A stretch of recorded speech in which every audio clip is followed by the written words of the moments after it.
हम ऋषियों की संतान हैं। और गुरु बात जी जी एक प्रश्न और है कि भगवान गीता में कहते हैं पाप योन्या स्त्रियो वैश्य शूद्रस्ते यान्ति भक्ति परम गति।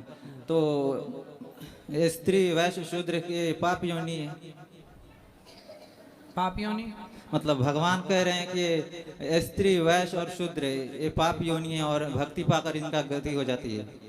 भाई भगवान ये कहना चाहते हैं कि कोई पाप योनि में भी चला गया तो शबरी भक्ति पाक के मुक्त हो गई कि नहीं। अजामिल भगवान का नाम लेके, अजामिल तो पंडित था, ब्राह्मण था, ब्राह्मण होके भी वो पतित हो गया तो भगवान का नाम लेके मुक्त हुआ कि नहीं। तो भगवान का नाम चाहे पंडित जपे, चाहे शूद्र जपे, चाहे क्षत्रिय और वैश्य जपे, भगवान का नाम बिना भेद के सबको पावन करता है। ठीक है, इसलिए नाम जप करो। और भगवान के यहाँ कोई भेद नहीं होता कि कोई बड़ा है कोई छोटा है। गुरु जी अभी मेरे पिताजी का पितृपक्ष में मृत्यु हो गई तो पितृपक्ष का मृत्यु शुभ है हो गई तो क्या कर सकते हैं, बट ठीक है, अच्छे कर्म होंगे तो उनकी सदगति जरूर होगी। और गुरु जी एक और है, उनका मृत्यु हुई द्वितीया को और अंतिम संस्कार हुई चतुर्थी को, तो पुण्यतिथि कब रखो? चतुर्थी। और गया पिंडदान कितने दिन बाद होता है? 3 साल बाद। राधे राधे। राधे राधे गुरु जी। जी मेरा आपसे यह प्रश्न है कि दीपावली हम मनाते हैं क्योंकि भगवान रामचंद्र 14 साल का वनवास काट के अयोध्या आए थे, और गोवर्धन पूजा हम इसलिए मनाते हैं क्योंकि भगवान कृष्ण ने अपनी इस उंगली पर गोवर्धन पर्वत उठाया था। हम भैया दूज क्यों मनाते हैं? आज की कथा में बताए तो आज कथा नहीं सुनी आपने? मैं लेट हो गया था आने में। फिर माता यमुना जी यमराज की बहन है। यमुना जी ने कहा कि यमराज तुम नरक में इतना कष्ट देते हो लोगों को क्यों?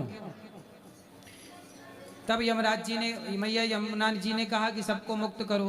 तब यमराज जी ने कहा कि जो शुक्ल पक्ष की द्वितीया कार्तिक मास की, उसमें जो यमुना जी में भाई बहन एक दूसरे का हाथ पकड़ के स्नान करेंगे तब वो यम के पास में यम के कष्ट को कभी ना पाएंगे, कभी नरक ना जाएंगे। तब से ये आज कल मतलब जो यमद्वितीया आएगी कल, वो यमद्वितीया का त्योहार मनाया जाता है, मतलब उसे भाई दूज कहते हैं। धन्यवाद गुरुजी, आपके चरणों में कोट कोट। खुश रहिए। राधे राधे गुरुजी। मैं राजस्थान से आया हूँ, श्री गंगानगर से जी जिला श्री गंगानगर घड़साना से। मेरा गुरुदेव आपसे एक छोटा सा प्रश्न है कि मैं एज ए सिंगर हूँ, मैंने बहुत आर्टिस्टों के साथ काम किया है, जैसे कन्हैया मित्तल जी, मास्टर सलीम या अन्य, है ना। मैं गुरुजी जिनके लिए भी कुछ करता हूँ या उनके लिए तन मन से सेवा करता हूँ, उनके साथ रहता हूँ, तो कुछ प्राप्त नहीं होता है, और मैं कुछ उनको बदले में कुछ कहता हूँ कोई मेरे कार्य के लिए, तो मेरे से वो मना कर देते हैं। मैंने एक भजन के लिए कहा था किसी सिंगर को, 2.5 साल रहने के बावजूद भी। आप क्या उनके साथ क्या करते हैं? मैं बैक कोर्स भी करता हूँ और स्टेज को भी संभालता हूँ, मतलब स्टेज सेक्रेटरी भी हूँ उनका। तो मैं उनका नाम नहीं लेना चाहता। मैंने कुछ बातें बोली थी, मैंने कहा मेरा एक भजन कर दीजिए, तो उन्होंने मेरे को बोला कि नोट और सिक्के, अगर नोट की बराबरी सिक्के करने लग गए ना तो नोट को कोई नहीं पूछेगा।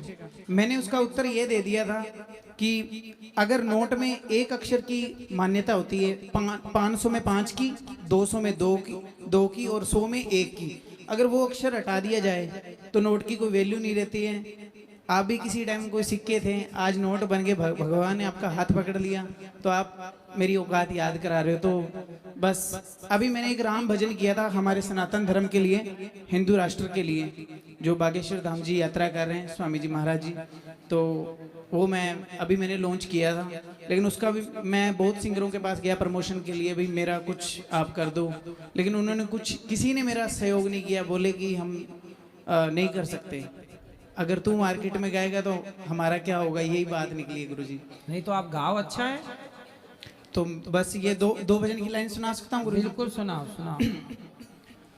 भगवे का पर चंग ले रह दो, राम नाम का जिकारा लगा दो,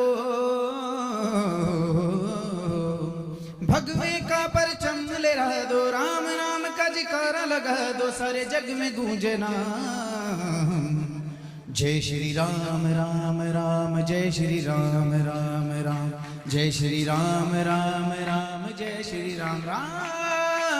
जय श्री राम राम राम जय श्री राम राम राम जय श्री राम राम राम जय श्री राम। बहुत सुंदर, बहुत बढ़िया गाते हैं आप। ये मैंने भी लिखा है गुरुजी, और हिंदू राष्ट्र के लिए लिखा है।